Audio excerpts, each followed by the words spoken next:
اچھا سا درخت ہے، خوبصورت سا درخت ہے، اور وہاں پہ بہت ہی اچھے پھل آپ کو درخت پہ نظر آتے ہیں، تو فرض کر لیں کہ مینگو کا پھل ہے، ٹھیک ہے جی، آم وہاں پہ اگ رہا ہے اور آپ کو بھوک لگ رہی ہے، آپ جاتے ہیں، آپ آم پکڑ لیتے ہیں، آپ کھا لیتے ہیں، کوئی آپ کو روکے گا نہیں، ٹھیک ہے۔ خدا تعالیٰ کی یہ نعمت ہے، درخت بھی اور یہ تمام جو زمین اور جو زمین پر اگتا ہے، یہ سب تمام چیزیں اللہ تعالیٰ کی نعمت ہے، کوئی بھی ان کو اس زمانے کے اندر حاصل کر سکتا ہے، جو پیڑ پہ چڑھ جائے وہ سیب بھی توڑ لے گا، وہ کیلا بھی توڑ لے گا۔ مگر آج کے زمانے میں غور کیجئے کہ ایسا نہیں ہے، بلکہ اگر آپ کو کہیں پہ کوئی درخت نظر آئے گا جس پہ ایک خوبصورت سا آم اگ رہا ہوگا، تو اس کے ارد گرد آپ کو شاید کوئی دیوار بھی نظر آئے، اور اس دیوار کو پھلانگ کے آپ آگے نہیں جا سکتے اور اس درخت پر چڑھ کے آم نہیں توڑ سکتے۔ اگر آپ یہ چاہیں کہ اس درخت کو کاٹ کے آپ اس کی ٹہنیوں کو استعمال کرنا چاہیں، اس کی لکڑی کو استعمال کرنا چاہیں، تب بھی آپ کو یہ معلوم ہوگا کہ اگرچہ درخت تو ایک قدرتی چیز ہے، مگر وہ کسی نہ کسی کی ملکیت بن چکی ہے، وہ اب آپ کی نہیں، کوئی بھی بندہ اس کو ایکسیس نہیں کر سکتا، اس کو استعمال نہیں کر سکتا، وہی شخص اس کو استعمال کر سکتا ہے جس کی اب وہ ملکیت ہے۔ یہ درخت کی مثال ہوئی، آئیے زمین کی مثال بھی لے لیتے ہیں کہ یہ زمین نہ تو سرمایہ داروں نے، نہ جاگیرداروں نے، نہ زمینداروں نے پیدا کی، یہ قدرت نے پیدا کی، خدا تعالیٰ نے پیدا کی، مگر آج جتنی زمین ہے، جہاں پر بھی زمین ہے، اس پر کسی نہ کسی کی ملکیت ضرور ہے۔ آپ حیران ہوں گے یہ بات سن کر کہ انسانی تاریخ میں ایک ایسا وقت بھی تھا جب زمین کسی کی ملکیت نہ ہوا کرتی تھی، بلکہ یہ کوئی بہت قدیم تاریخ کی میں بات نہیں کر رہا ہوں، ایون برِ صغیر کے اندر گوروں کے آنے سے پہلے یہاں پر جو زمین تھی اس کو نجی ملکیت تسلیم نہیں کیا جاتا، وہ بلکہ کلیکٹیو پراپرٹی تھی اور مانی جاتی تھی۔ تو 1793 کے اندر گوروں نے ایک ایکٹ انٹروڈیوس کیا جس کا نام تھا پرماننٹ سیٹلمنٹ ایکٹ، اور اس ایکٹ کے تحت انہوں نے یہ کہا کہ اب یہ زمین جو ہے اس کے مختلف نجی مالک اور مالکانہ حقوق انہوں نے کن کو دیے؟ انہی لوگوں کو دیے جو کہ برطانیہ کے ساتھ وفادار تھے، ایسٹ انڈیا کمپنی کے ساتھ وفادار تھے۔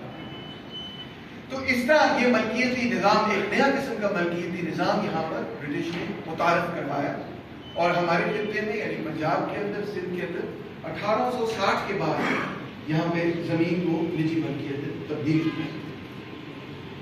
جب زمین نجی ملکیت بن جاتی ہے، پھر زمین میں سے جو بھی پھل پیدا ہو، جو بھی اناج پیدا ہو، جو بھی چیز پیدا ہو، وہ پھر تمام لوگوں کی، قبیلے کی، انسانیت کی ملکیت نہیں ہو سکتی، وہ پھر اسی کی ملکیت ہوتی ہے جو کہ اس زمین کا مالک ہے۔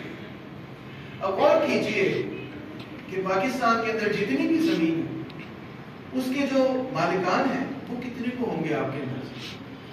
کل جو ٹوٹل لوگ زرعی شعبے میں کام کرتے ہیں اس میں سے آدھے لوگ ایسے ہیں، یعنی 50% لوگ ایسے ہیں جن کے پاس کسی قسم کی کوئی زمین نہیں۔ آپ میں سے کتنے لوگ ایسے ہیں جو یہاں پر بیٹھے ہیں جو کسی قسم کی زمین کے مالک نہیں؟ ذرا ہاتھ کھڑا کیجیے، خواتین بھی ہیں اور لوگ بھی ہیں، ٹھیک ہے جی، کسی قسم کی زمین کے مالک نہیں۔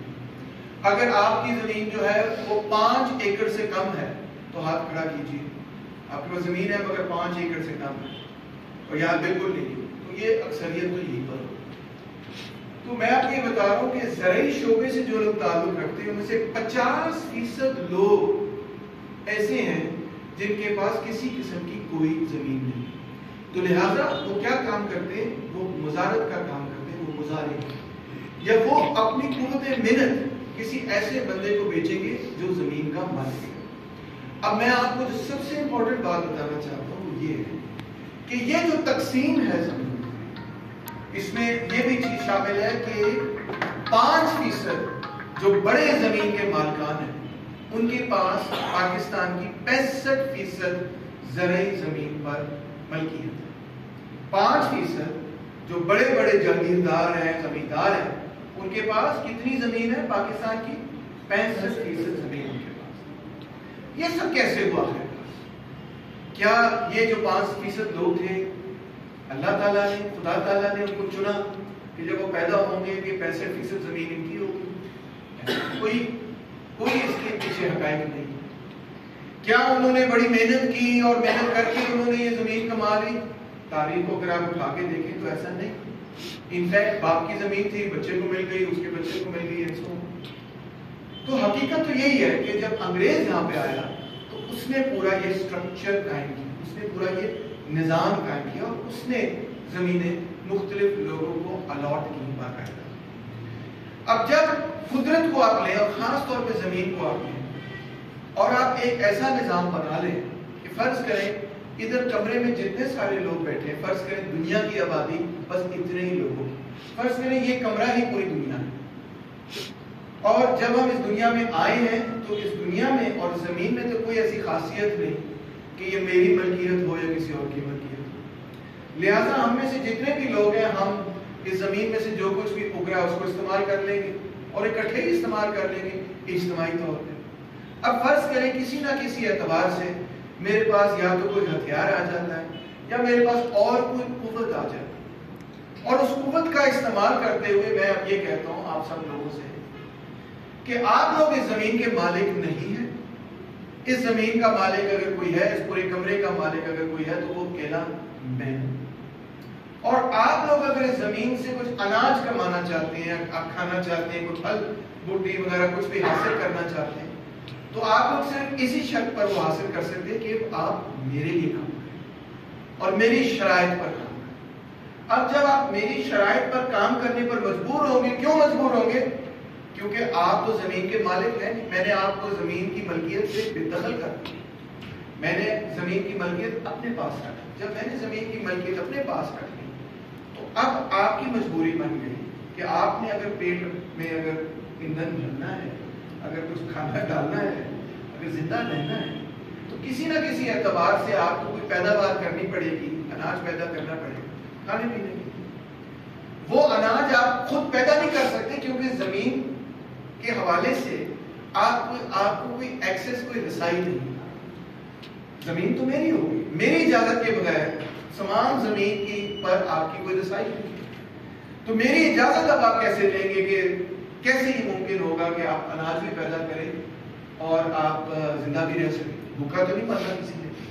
وہ اسی شرط پہ ہوگا کہ آپ جو ہیں ملازمت کریں گے کسی اور کی، اس کے لیے کام کریں گے. اس کے عوض میں آپ کو ایک سیلری دوں گا، کچھ آپ کو دہاڑی دوں گا اور اس میں جو آپ پیداوار کریں گے وہی پیداوار میں پکڑ کے لوگوں کو بیچوں گا اور اس میں سے میں خود منافع کروں. یعنی کہ سرمایہ داری نظام کی ایک بنیادی شرط ہے آج کے نظام کی کہ وہ یہ کہ اس میں جو اکثریت آبادی ہوتی ہے اس کو وسائل سے محروم کرنا ضروری ہے. یہ نظام پیدا ہی نہیں ہو سکتا جب تک کہ اکثریت آبادی وسائل سے محروم نہ ہو چکی ہے. پہلی بات. اور اس پروسیس کہ اکثریت آبادی وسائل سے محروم ہو جائے، یہ پروسیس کیسے ہوتا ہے، یہ کس طرح سے ممکن ہوا؟ یہ صرف اور صرف زور بازو بھی ہو سکتا ہے. یہ صرف اور صرف ایک وائلنٹ پروسیس ہو سکتا ہے. یہ صرف اور صرف ایک پرتشدد پروسیس ہو سکتا ہے. کیونکہ عوام یا کوئی بھی یہ نہیں چاہے گا کہ جو قدرت ہے اس میں جو میری رسائی ہے، جو قدرتی رسائی ہے، فطری رسائی، اس کو روک دیا جائے، آپ کا ایکسس ختم کر دیا جائے. کوئی بھی یہ نہیں چاہے گا. تو مجھے کسی نہ کسی حوالے سے زبردستی کر کے، قوت استعمال کر کے، پاور استعمال کر کے، تشدد ایون وائلنس استعمال کر کے آپ کو اس زمین سے، ان وسائل سے علیحدہ کرنا.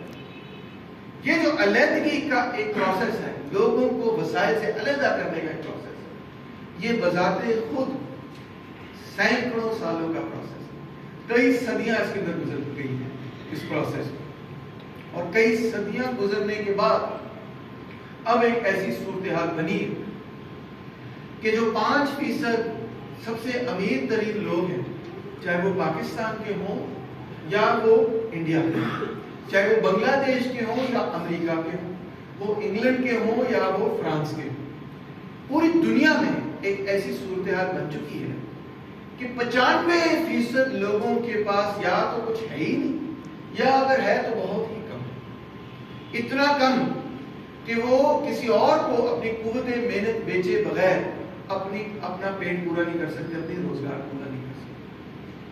اور 5% لوگوں نے مور اور لیس پوری دنیا کے اندر، شاید آپ کہیں 5 بھی نہیں 1% کہیں، جو بھی ایک چھوٹی سی اقلیت نے دنیا کے جو بیشتر اور سب سے اہم وسائل ہیں ان پر اپنی ملکیت اور اپنی اجارہ داری قائم کر دی. چاہے ہم کانوں کی بات کریں جہاں سے سونا نکلے یا چاندی نکلے یا ہیرے نکلے یا لوہا نکلے، کوئی بھی چیز نکلے، چاہے ہم زرعی زمینوں کی بات کریں جو کہ اہم ہے کس مقصد کے لیے کہ وہاں پہ ایگریکلچر ہو، یا ہم فیکٹریوں کی بات کریں یا بڑے بڑے بزنسز کی بات کریں، جس بھی زمین کی بات کریں، شہر کے اندر جو امیر ترین پراپرٹی ہے، مہنگی ترین پراپرٹی ہے، تمام چیزوں کی بات کریں، جو اہم ترین وسائل ہیں اس پر ایک چھوٹے سے طبقے کی مکمل اجارہ داری ہے اور بیشتر عوام اسی طبقے کے لیے کام کرتی ہے کسی نہ کسی حوالے سے.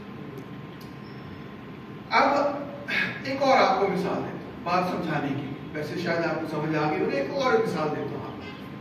انسان کے زندہ رہنے کے لیے انتہائی ضروری ہے کہ انسان کو پانی مل سکے. کھانا اگر نہیں ملے گا تو کم سے کم 7 دن آپ زندہ رہ لیں گے کھانے کے بغیر. پانی اگر آپ کو نہیں ملے گا تو 2-3 دن کے اندر آپ کا جسم جواب دے جائے گا. اگر آپ تھوڑے ہیلدی ہیں تو شاید آپ 2 ہفتے بھی گزار جائیں کھانا کھائے بغیر. مگر پانی جو ہے وہ بہت ہی زیادہ ضروری ہے. اس کے بغیر انسان جو ہے نا وہ بالکل اس کا سسٹم کلیپس کر جاتا ہے. سارے اندرونی آرگنز جو ہے نا وہ ایسے دباؤ ہونا شروع ہو جاتے ہیں. اس سے بھی زیادہ ضروری ہے ہوا. مگر چلے پانی کی مثال دیں. اب فرض کریں کہ جو پانی ہے اس پر میں کسی طرح اپنی اجارہ داری کریں. فرض کریں کہ ایک اویسس ہے، ایک چھوٹی سی ندی ہے، بس وہی ہے جو صاف کرتی ہے. اس پر میں 4 بندے کھڑے کر دیتا ہوں، کہتا ہوں میری اجازت بھی ہے تو پانی کے لیے. اب کیونکہ میں نے اس پانی کے اوپر اپنی اجارہ داری قائم کر لی تو اب باقی جو 99% لوگ ہیں آپ یہ سمجھیں کہ وہ مجبور ہو گئے، وہ محروم ہو گئے. اب ان کی مجبوری اگر وہ یا تو وہ میرے وہ 4 بندوں کو گرا دے، ٹھا دے اور پانی حاصل کر لیں تو پھر تو اور بات. اگر وہ نہیں ٹھا سکتے کیونکہ وہ آپس میں بہت تقسیم ہے، آپس میں خود ہی لڑتے رہتے ہیں مذہب کی بنیاد پہ یا قومیت کی بنیاد پہ، لسانی بنیادوں پہ یا کسی اور بنیاد پہ، اور ان 4 لوگوں کو نہیں گرا سکتے تو بس وہ جو قیمتی وسائل ہیں ان پر قابو اگر میں کر لوں تو میں سب کو اپنے قابو کر لوں. باقی 99% مجبور ہیں پانی تو پینا ہی ہے کہ وہ پہلے میرے پاس آئیں گے اور مجھے کہیں گے کہ پلیز ہمیں 1 کپ پانی دے دو. اب میری مرضی کہ میں ان کو 1 کپ پانی دوں یا نہ دوں. میں ان کو اسی شرط پہ وہ پانی دوں گا کہ اس میں سے مجھے کوئی فائدہ ہو. میں کہوں گا ہاں تمہیں پانی پینے دوں گا مگر پہلے اس طرح کرو کہ یہ میرا گھر ہے، اس کے سامنے دروازہ ہے، وہ دروازہ ٹھیک کر کے دو. یا میں کہوں گا نہیں یہ میرا گھر ہے، اس کے سامنے سڑک ہے، مجھے سڑک بنا کے دو پھر میں تمہیں پانی دوں گا. تو میں اب اپنا کام نکلوا سکتا ہوں. سمجھے بات؟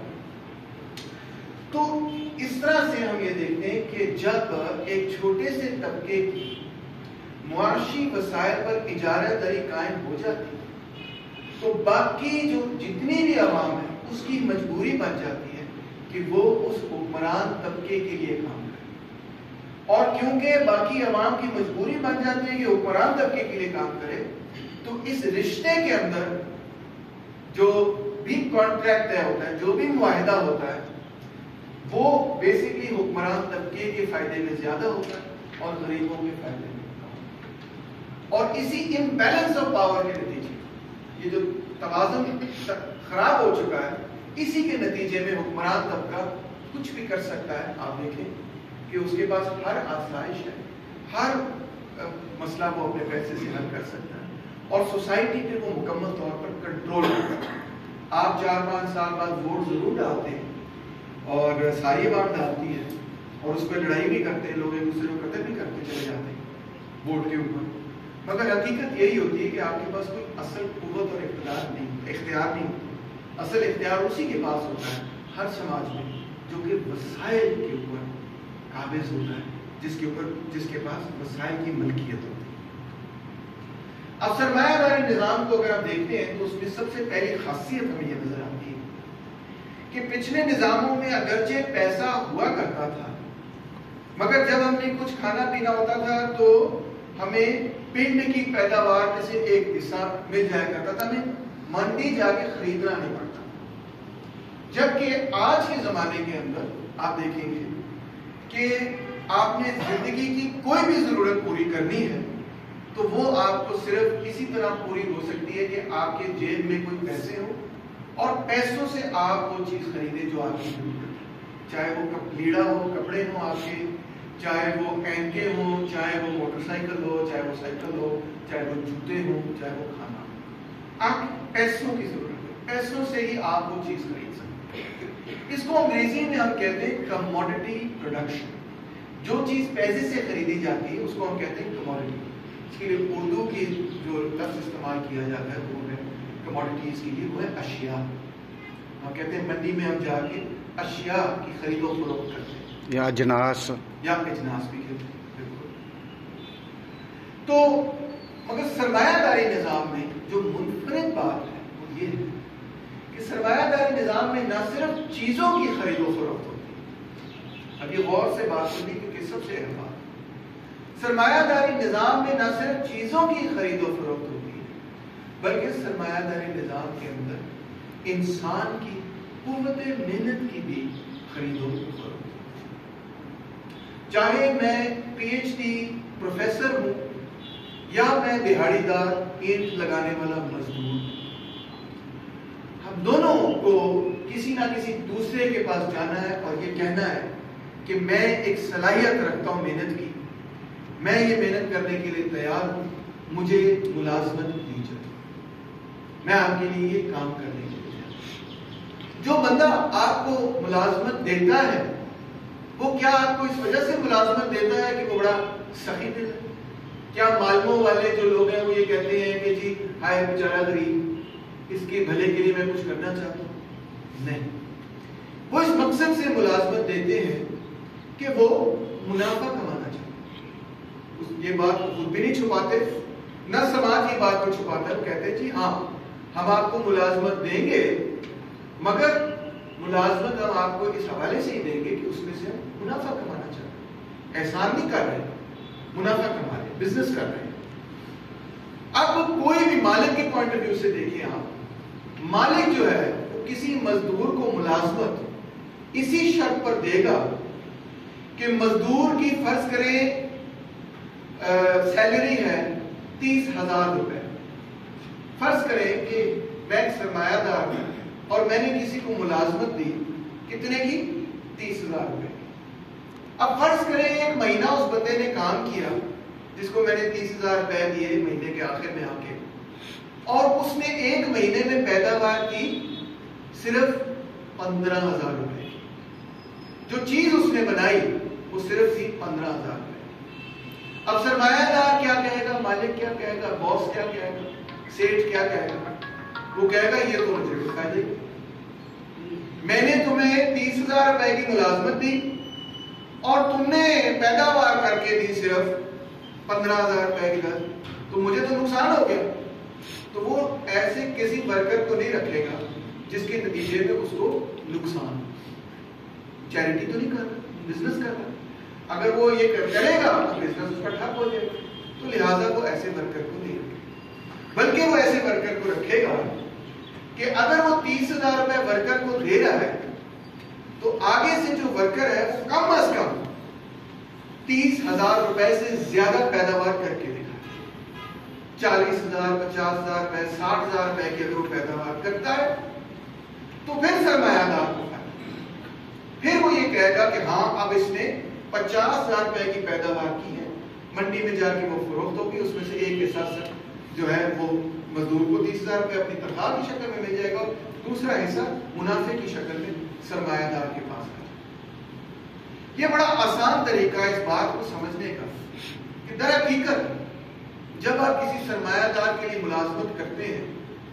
تو یہ اس کا آپ پر احسان نہیں ہوتا، بلکہ آپ اسی پیریڈ کے اندر، اسی دور کے اندر اتنی پیداوار کر کے دیتے ہیں اس سرمایہ دار کو کہ اس پیداوار میں سے وہ منافع کما سکتا ہے، ادروائز وہ آپ کو ملازمت نہیں دے گا۔ اور وہی کیوں ملازمت دے رہا، آپ کیوں نہیں اس کو ملازمت دے رہے، وہ بات میں آپ کو پہلے سمجھا چکا ہوں، کیونکہ پہلے ہی اس کے پاس معاشی وسائل پر ملکیت، وہ اس کے کنٹرول میں آ چکا، اس لیے آپ نے اسی کے لیے کہا۔ اب معاشی اصول یہ ہے